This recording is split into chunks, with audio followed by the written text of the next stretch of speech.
Hey, it's Jay Young, and today I want to answer a question that I get quite often because I've been sharing a lot of examples about how if you have a customer list, that it can be the biggest safety net in times of trouble, right? Maybe during a pandemic, right, when everybody else is getting closed down, maybe you're even getting restricted on what you can do with your business. But if you had a customer list, it would be your safety net, because especially if you're a business that has a lot of drive-up traffic, or you're a brick and mortar and the traffic that you get are people that drive by your business. And if there's not as many people driving by, not as many people are coming to your business.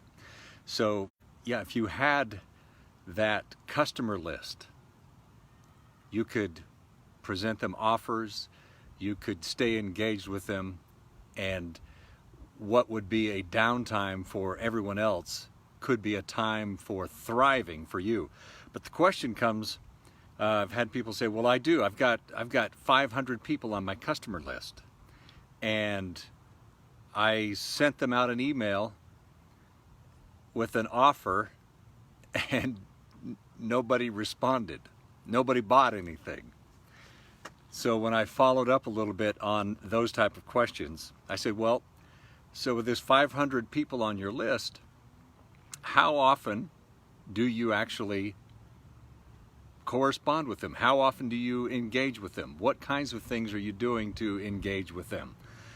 And some will say, well, I've had this list for about 5 years, and this is the first time I've ever done anything, I've ever sent any email out, because times are slow and nobody responded.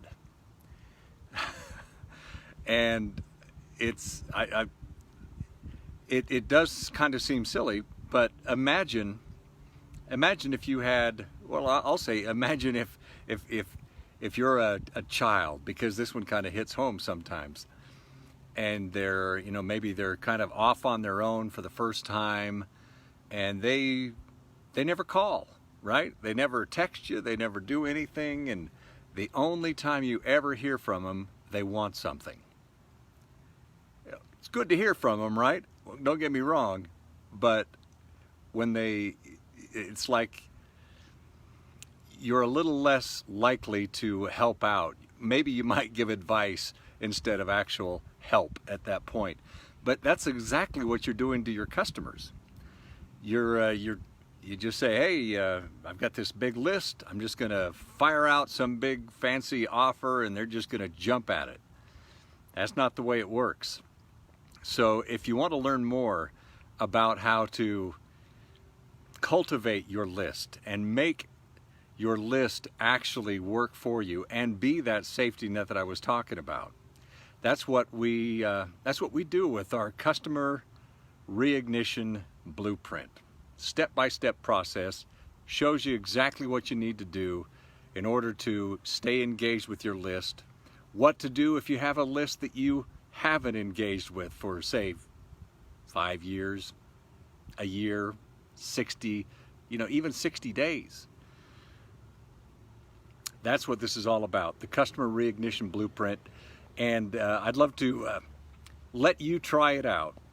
More information about that will be coming in subsequent videos. Thanks so much for watching today. And remember, your list is the greatest asset that your business has.